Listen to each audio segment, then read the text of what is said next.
this kind of implant would be divided into two main categories, percutaneous and transcutaneous. In transcutaneous, the external part is held over the internal part by magnets. And the example of transcutaneous are represented by alpha-2 soforno and bone bridge, and now by the new BAHA attachment. In the percutaneous, a skin-penetrating coupling called attachment is separated in the bone. Exactly percutaneous implants. These are represented by BAHA and ponto-oticon, which is the working principle. They give a direct simulation of the type cell, giving a stability of the system and a quality of the sound. The disadvantage of the traditional bone hearing device was that the bone conductor must be applied with a steady pressure to the mastoid, causing pain, headache, irritation of the skin and eczema. And the sound quality was poor due to the soft tissue attenuation. The indication are divided into audiologic indication and otologic indication. When you have a patient, which kind of exam do you perform? Pure tone audiometry, air and bone speech audiometry, free field, pure tone audiometry with and without BAHA, free field speech audiometry with and without BAHA, road test and soft bank trial. The bone anchor and hearing aids are indicated in case of pure tone average bone conduction threshold of the indicated ear, better than or equal to 45-55 dB in relation to the different devices. Because in the market there are a lot of devices with different power. The minimum air and bone speech discrimination score has to be better than 60%. Then, generally we perform also free field pure tone audiometry and free field speech audiometry with and without BAHA to show the gain to the patient, the gain with the prosthesis. What is test road? Test road is a subjective evaluation of the device among the teeth, and it gives a realistic expectation of the final result. Software trial. It gives a realistic expectation of the final result in different environments. You can try the system, for example, on the road, or for example in case of noise and so on. Okay. The contraindication. Contraindication are represented by bone PTA more than 45-55 dB, when the speech discrimination score in the selected ear is less than 60%. In case of psychosocial aspect, patient must be able to maintain the abutment scheme interface of the bite, as for example the same situation in case of cochlear implant. For the age, the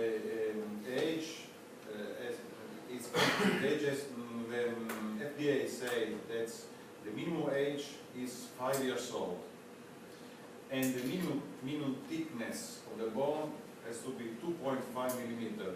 This in case of BAHA or ponto is different in case of sound bridge, bone bridge, and in case of sofono. These are the otologic indications. Patients with unilateral or bilateral middle or external ear malformation, as example avis atresia, or with conductive or mixed hearing loss without any surgical indication, or patients with draining ear which does not allow use of conventional hearing aids, or in case of single-side deafness. Now I show you a lot of an example of otologic indication. alveolar atresia is very frequent in children, and in this case the BAHA is very useful. Now some example of conductive or mixed hearing loss without any surgical indication to surgery. For example, atelectasia or adhesive otitis, in which the result after surgery generally is not good. Other example of conductive or mixed hearing loss without any surgical indication is represented by tympanosclerosis with tympanic membrane perforation or without tympanic membrane perforation. Or after a case of post-inflammatory stenosis of the sternocleidomastoid canal, because in this case the revision surgery sometimes can cause a new stenosis. Or in patients with bad result after meningoplasty or tympanoplasty, on the left side you can see a lateralization of the tympanic membrane. On the right side you can see in this picture a stenosis of the sternocleidomastoid canal after tympanoplasty. Or in patients after several tympanoplasty without any possible ossicular reconstruction, or in case of ossiculoplasty reconstruction without hearing recovery, or in case of patient with obliterated cavity. In case of otosclerosis in the only hearing here is an indication, or case with anatomical variation in which you cannot perform stapedotomy. As you can see, there are a lot of pathologic indications. In case of single-sided deafness, what is single-sided deafness? It means that one ear has a normal function, the other ear practically is deaf. This, you can obtain this situation in case of temporal bone fractures or tumors of the CT angle, sudden hearing loss, Meniere disease, iatrogenic, or in case of big cholesteatoma. The patient with single-sided deafness present a less speech discrimination, especially in noise environment, and they are not able to localize the sound. Now I'll show you the different surgical technique of percutaneous bone conduction in hearing aids and transcutaneous. I start with percutaneous. The surgery for the BAHA and for the ponto is totally the same. We perform in one stage both in children and adults. FDA say that the minimum age has to be 5 years old, and the minimum thickness of the bone has to be 2.5 millimeters. This in case of BAHA or ponto. For this reason, in case of children, we generally we perform a CAT scan, axial temporal bone CAT scan, with a metallic target to measure the thickness of the bone if there is sufficient. That means more than 2.5 millimeters. The day after, we put the bar, the abutment, the fixture. Otherwise, we wait longer. But according to Gaston and Tistron, they have reported that 70% of the pediatric BAHA are installed in direct contact with dura or sigmoid sinus without any problem. You can put directly on the dura without any risk of infection or any other risk. This is very frequent in case of children. Now, the new technique that we are using now is the technique with tissue preservation. This technique was presented by Malou Ulkrans in 2011. The old technique was without tissue preservation, and the fundamental step of the old technique was the removal of subcutaneous tissue, approximately 40 to 60 millimeters around the abutment. This was the old technique. For this reason, the removal of the soft tissue around the implant allowed the skin to nicely slip down the implant area.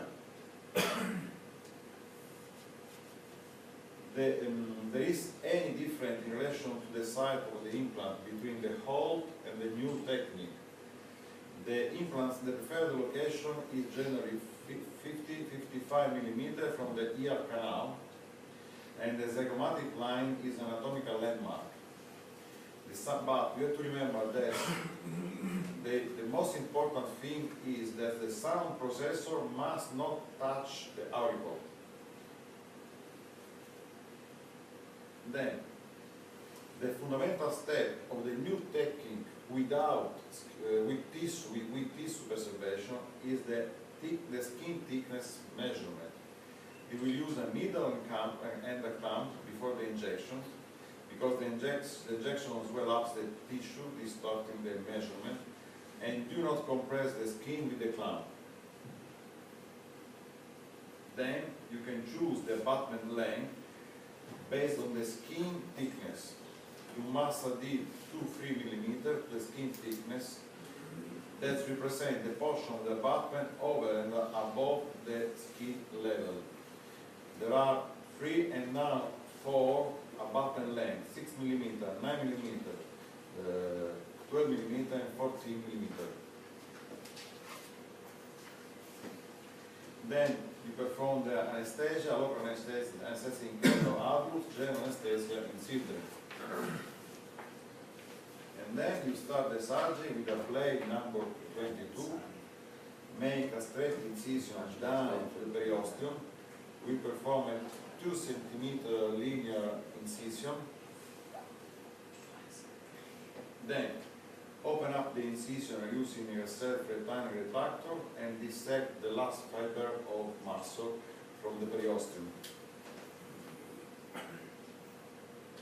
Then you make only a cruciate incision in the periosteum in the exact position identified at the beginning of the procedure. This cruciate incision permits you to dissect the periosteum from the bone, leaving the remnant periosteum in place. And then raise the corners of the incision using a raspatory. You need 1 cm of a bone free from the periosteum, as you can see. And then you start to drill with a 3 mm guide drill. Remember that you have to use abundant irrigation during the drilling in order to avoid thermal injury of the bone. And the drilling is carried out perpendicular to the skin surface. This is very important. At the end, you check the full of the hole. If there is adequate thickness, you remove the spacer of the drill, and that drill becomes 4 mm drill. And then you continue to drill to 4 mm with the same characteristics, perpendicular to the bony surface, under abundant irrigation. And at the end you check the fundus if there is bone or if there is ancora dura. If there is ancora dura, you can put the fixture without any risk or without any problem. And then you have to enlarge the hole using the relevant drill countersink 3 or 4 mm in relation to the hole. The relevant countersink has a double ring in the bone, and create a double ring in the bone because he has a double thread. Drills should be kept free of bone deposit to avoid trauma of the tissue, because for the osseointegration is important. That's the technical injury and the trauma of the tissue. You have to avoid trauma of the tissue.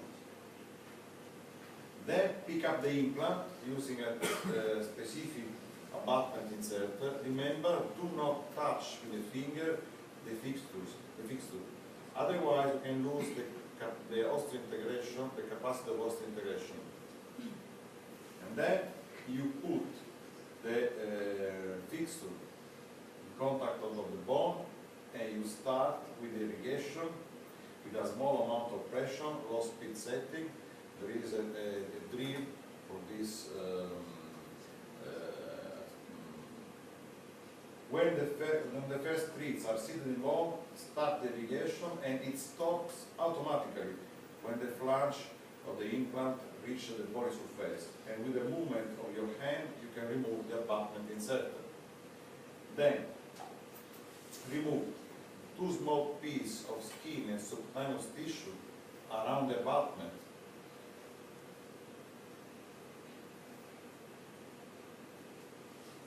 And then you can close using reabsorbable stitches and a silk. On few stitches are sufficient. If the abutment is posterior to the incision, in this case you close the incision before and then you create a hole exactly over the abutment using a 4 mm, 5 mm biopsy punch and gently ease the skin over the abutment.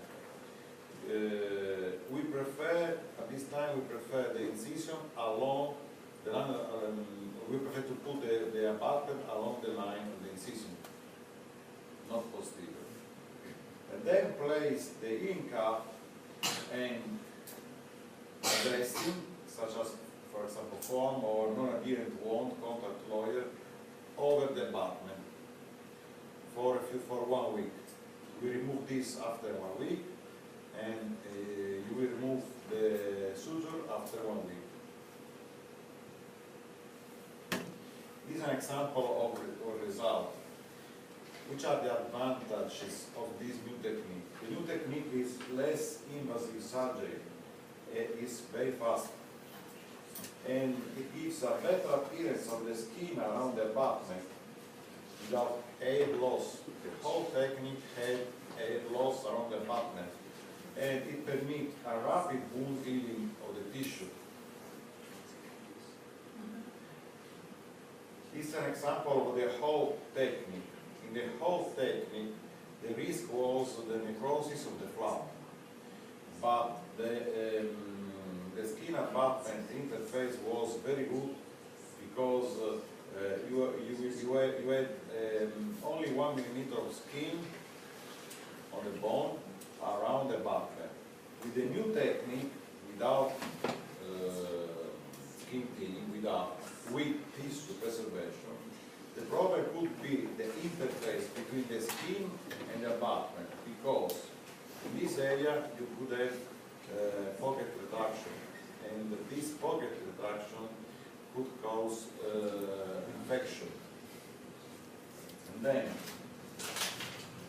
the success factor of the new technique is a meticulous surgical procedure, hygiene of the implantation site, reduction of the injuries, as I said before, patient selection, and early treatment of local infection using corticosteroids and antibiotics when you have, for example, an infection around the abutment, as in this picture. In this way, you will obtain a very good aesthetic result of this young lady. Prescutaneous, we use alpha-2 soforno and bone bridge. In case of alpha-2 soforno, you have to put 2 magnets fixed on the bone, and the external part has a magnet, another magnet. Then you use a non-sterile template to mark the distance and the incision line. And then you will make the incision, and you will create 2 holes for the magnets. The bone well deep generally has to be more than 2 mm. And you can use, for example, the pencil to paint the diameter of the magnet. Then we start placing the center screw for first, and then you gently press the implant, so the implant is flush with the bony surface, and this is the most important thing. And then we put the other screw. In total there are 5 screws. The important thing in case of Sofono is that you have to make sure that implant is flush and whole screw are separate. In this way, we'll avoid the risk of extrusion. And then we suture the periosteum and the skin, and you will check the magnetism using a surgical crown. This is the result after 1 month, and after 1 month we put the processor. The bone bridge. Bone bridge is the only one active bone conduction system. It means that in bone bridge the active part is internal, not external. In the other prosthesis, the active part is the external part. This is the only one with the internal part active. You need a CAT scan to evaluate where you will place the BC, FMT and the screw. In normal anatomy, the BC and FMT should be put at the level of the synodura angle, but this in case of normal anatomy, because you have to know this. The implant measures 69 millimeter long, 28 millimeter wide, and it has a height of 8.7 millimeter. Then this implant needs almost 1 centimeter of mastoid. The incision, you perform a retroauricular incision, as for example tympanoplasty. You can change the side and the sides of the incision in case of the anatomy is not normal. For example, in this case, it's a radical cavity, and you cannot put the BCMF at the level of synodura angle because there is a bone. In this special case, you have to put the BCFMT at the level of the mastoid tip, that is in which there is sufficient space for the BCFMT. And you have to remember that the height of the BCFMT is 1 centimeter, less than 1 centimeter. Then you need 1 centimeter of mastoid free. Then you touch the periosteum and you expose the mastoid, and you start using a template. Remember that the implant needs to be recessed for, as I said before, almost 8.7 millimeters. Then, using this template, the T-sides, that we call T-sides, you can drill the 2 holes for the screw. The diameter of the drill hole is 1.5 millimeters. And then you put in place the BCI, and you fix the BCI with the 2 screws. Leave the BCI FMT in place, and then you will close the retroauricular incision. In conclusion, which are the advantages of the percutaneous system, like BAHA and POM? It needs a small incision, very small incision, and with a minimum traumatization of the post-aural soft tissue. This is very important in case of aural atresia, in which the surgeon has to reconstruct the pedicle, and the surgeon needs a very good retroauricular tissue. Then we prefer this kind of prosthesis in case of aural atresia. The anchorage of the processor is stable, and it's very comfortable in the long run for daily use. The patient can use the system for all the day without any pain, without any discomfort. But which are the disadvantages? The disadvantage is aesthetically. The problem is that aesthetically, because not flashing, the aesthetic not flashing. And it's important you have to clean every day the implant site in order to avoid infection around the apartment. The advantages of transcutaneous system as alpha-2 and bone bridge, aesthetically good without processor, and the cleaning of the implant site is not but there are some disadvantages. They need a flap, a big flap, to expose the surgical site, and sometimes the patient complains of discomfort or of pain at the surgical site due to the prolonged use. Then sometimes the patient cannot use for long time. The anchorage of the processor is less stable because it's through the magnetism, and this patient cannot perform MRI in case of because of there is an artifact from the magnetism. Then when you put this kind of system, alpha 2 sulfone or bone bridge, you will not perform MRI because you will not see anything for half head. Thank you for your attention.